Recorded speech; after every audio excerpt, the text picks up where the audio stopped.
പ്രിയപ്പെട്ടവരെ, ഒരു cinema review ചാനലൊന്നുമല്ല ഇത്. പക്ഷെ ഇന്ന് ഞാൻ മോഹൻലാലിനെ മാത്രം പ്രതീക്ഷിച്ചുകൊണ്ട് കേരളത്തിൽ ഓൾമോസ്റ്റ് 90% മലയാളികളും ഇന്നൊരു സിനിമ കണ്ടിട്ടുണ്ടെങ്കിൽ അത് കണ്ണപ്പ എന്നൊരു മൂവി ആയിരിക്കും. സത്യത്തിൽ ഈ വിഷ്ണു മഞ്ജു ആരാണെന്നോ അദ്ദേഹത്തിന്റെ അച്ഛൻ മോഹൻ ബാബു ആരാണെന്നോ അല്ലെങ്കിൽ ഇതിന്റെ ഇതിന്റെ സംവിധായകൻ മുകേഷ് കുമാർ സിംഗ് ആരാണെന്നോ എനിക്കറിയില്ല.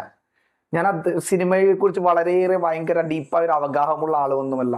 സാധാരണ പോലെ സിനിമ കാണും, എന്റർടൈൻമെന്റ് ആസ്വദിക്കും, മ്യൂസിഷ്യൻ ആരാണെന്ന് നോക്കും, ഡയറക്ടർ ആരാണെന്ന് നോക്കും, അത്രയും കാര്യങ്ങളൊക്കെ. അശ്വന്ത് ഗോക്ക് ചേട്ടനെ പോലെ കോക്കണ്ണനെ പോലെയൊന്നും വിശദീകരിച്ച് പറയാനോ അങ്ങനെയൊന്നും എനിക്കറിയില്ല. പക്ഷെ ഈ സിനിമ കണ്ടപ്പോൾ ഇതിന്റെ അഭിപ്രായം തീർച്ചയായും നിങ്ങളോട് രേഖപ്പെടുത്തണമെന്ന് തോന്നി.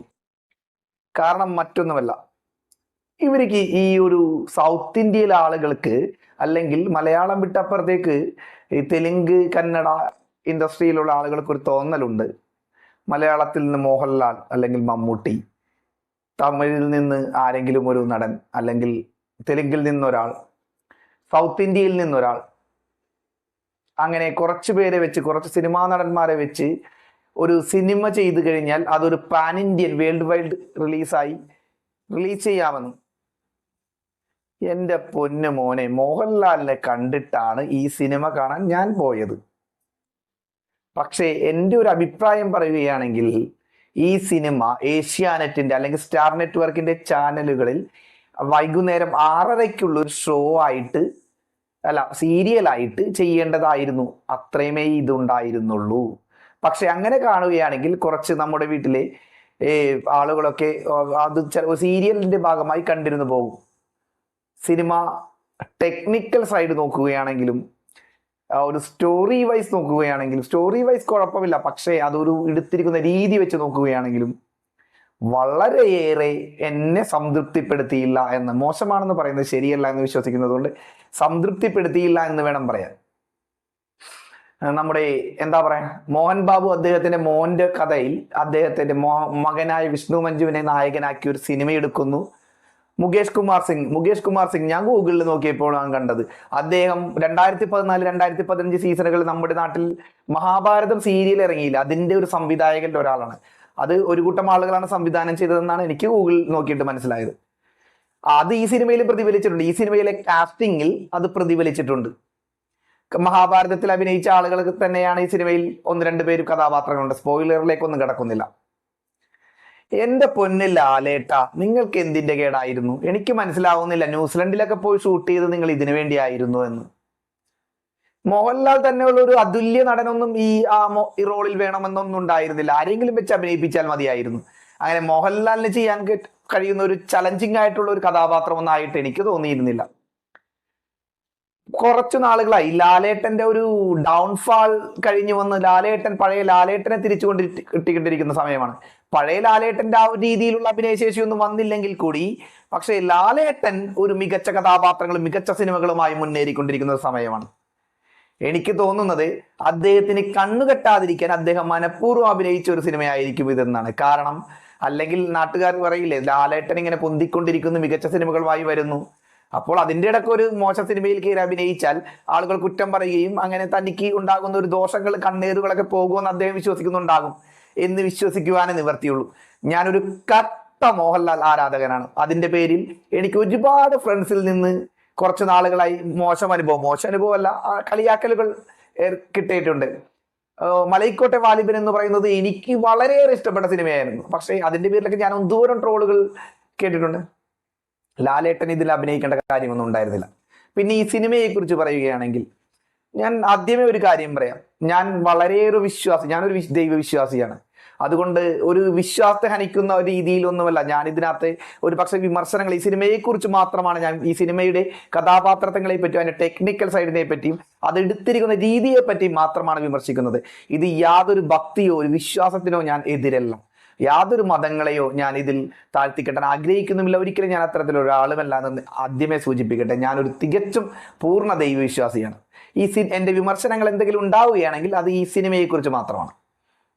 സിനിമ ഒരു ശിവഭക്തനായ ഒരു ആളുടെ ഒരു സിനിമയാണ്.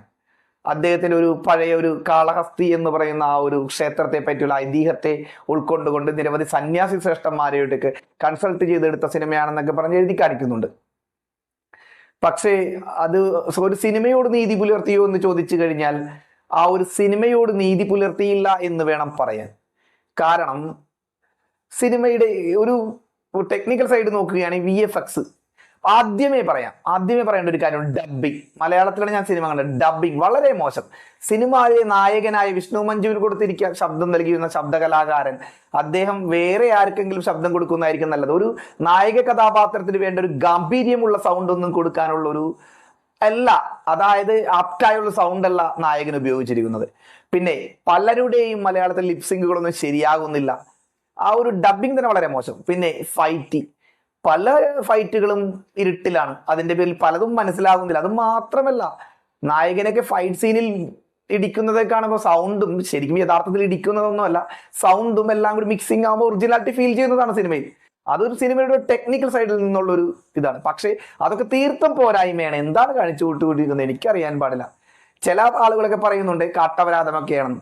ഈ സിനിമ ആദ്യമേ പോയി കാണണമെന്ന് എനിക്ക് ആഗ്രഹം ഉണ്ടായിരുന്നു. പക്ഷേ എനിക്ക് ഇന്ന് 7 മണിക്ക് ജോലിയൊക്കെ കഴിഞ്ഞിട്ടുള്ള സമയത്ത് 7 മണിക്കാണ് സമയം കിട്ടിയത്. 7 മണി മുതൽ 3 മണിക്കൂർ 3 മിനിറ്റ് ഉണ്ട് റണ്ണിങ് ടൈം. മലയാളികൾ ഇത്ര ക്ഷമയുള്ളവരാണ്, അല്ലെങ്കിൽ ഒരു 100 രൂപ 150 രൂപയ്ക്ക് ഇത്രയേറെ വില കൽപ്പിക്കുന്നവരാണ്, വളരെയേറെ വില കൽപ്പിക്കുന്നവരാണെന്ന് ഈ സിനിമ കണ്ട് പുറത്തിറങ്ങിയ എല്ലാ മലയാളികളെ കുറിച്ചും പറയാം. ഞാൻ ഉൾപ്പെടെയുള്ളവർ ആ കാശ് പോകണ്ടല്ലോ എന്ന് വിചാരിച്ചിട്ടാണ് ആ സിനിമ മുഴുവനും കണ്ടത് എന്നാണ് എനിക്ക് തോന്നുന്നത്.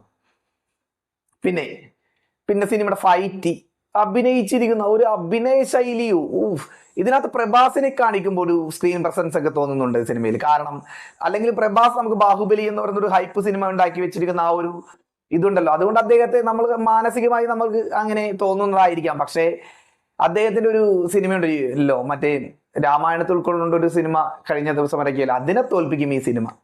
കാരണം അത്രയേറെ ഒരു പ്രേക്ഷകനെ സംതൃപ്തിപ്പെടുത്തുന്ന ഒരു സിനിമ ആയിരുന്നില്ല എന്നാണ് എനിക്ക് തോന്നുന്നത്. ഞാനൊരു സിനിമാ നിരൂപകനൊന്നും അല്ല, പക്ഷെ എനിക്ക് അത്തരത്തിലുള്ളൊരു ഇതായിട്ടാണ് തോന്നുന്നത്. എന്തോ ആർക്കൊക്കെ വേണ്ടി എന്തിനൊക്കെയോ പടച്ചു വെച്ചിരിക്കുന്ന ഒരു സാധനം. യഥാർത്ഥത്തിൽ ഇത് അദ്ദേഹം സീരിയൽ ഒരു സംവിധായകനായതിന്റെ പേരിൽ ഏഷ്യാനെറ്റിലോ അല്ലെങ്കിൽ മറ്റേതോ പ്രമുഖ ചാനലുകളിലോ ഇത് സീരിയലായിട്ട് ടെലികാസ്റ്റ് ചെയ്തിരുന്നെങ്കിൽ ഒരു പക്ഷേ കുറച്ചുകൂടി പ്രേക്ഷക പ്രീതി കിട്ടിയാനെ. അത്തരത്തിലുള്ളൊരു നിലവാരമേ ഇതുള്ളൂ. വേറെ എന്ത് പറയാനാ, ഒരു സിനിമാ നിരൂപണം പറയാൻ, ഫൈറ്റ്. പിന്നെ ആ സിനിമയുടെ തുടക്കത്തിൽ കുറച്ച് ആദ്യത്തെ ഒരു പാട്ടൊക്കെ എനിക്ക് ഇഷ്ടപ്പെട്ടു. ഇതിന് സംഗീതം ചെയ്തിരിക്കുന്നത് സ്റ്റീഫൻ ദേവസിയാണ്. കുഴപ്പമില്ല. പക്ഷേ സിനിമ പോരാ എന്ന് പറഞ്ഞാൽ സിനിമ ഒട്ടും പോരാ.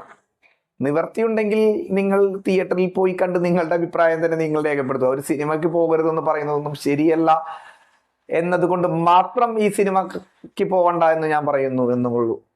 നിങ്ങൾക്ക് കാണണമെങ്കിൽ പോയി കാണാം. ഇത് സത്യസന്ധമായി നമ്മുടെ പൈസ കൊടുത്തിട്ട് സത്യസന്ധമായി വന്ന് റിവ്യൂ പറയണമെന്ന് തോന്നി.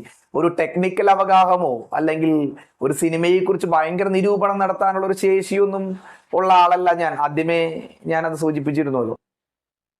അത്തരത്തിലുള്ള ഒരു റിവ്യൂ ആയി മാത്രം ഇത് കണ്ടാൽ മതി. സിനിമ നല്ല സിനിമകൾ ഉണ്ടാകട്ടെ, സംവിധായകന്റെ ഭാഗത്തു നിന്നും മറ്റുള്ളവരുടെ ഭാഗത്ത് നല്ല സിനിമകൾ ഉണ്ടാകട്ടെ. ലാലേട്ടൻ അഭിനയിക്കാനുള്ള ഒരു പോർഷൻ പോലും ഇതിനകത്ത് ഉണ്ടായില്ല എന്ന് പറയുന്നതാണ് ശരി. ഞാനൊരു കട്ട മോഹൻലാൽ ഫാൻ, അദ്ദേഹം ആരും എന്റെ ചീത്ത പറയാനോ മറ്റുള്ള കാര്യത്തിലൊന്നും വരണ്ട. ഇത് തന്നെയാണ് സത്യം. അപ്പോ ഇത്തരത്തിലുള്ള വീഡിയോകൾ നിങ്ങളോടായി പങ്കുവെക്കുന്ന എനിക്ക് ചാനൽ കഴിയുമെങ്കിൽ ഒന്ന് സബ്സ്ക്രൈബ് ചെയ്യുക. ഇത്തരത്തിലുള്ള ഒരു സമകാലീനമായ വീഡിയോ, അത് സിനിമയായാലും അല്ലെങ്കിൽ സമകാലീന വാർത്തകളായാലും നിങ്ങളുമായി പങ്കുവെക്കുമെന്ന് പറഞ്ഞുകൊണ്ട് അടുത്ത വീഡിയോയിൽ കാണാമെന്ന വിശ്വാസത്തോടെ എല്ലാവർക്കും ബൈ.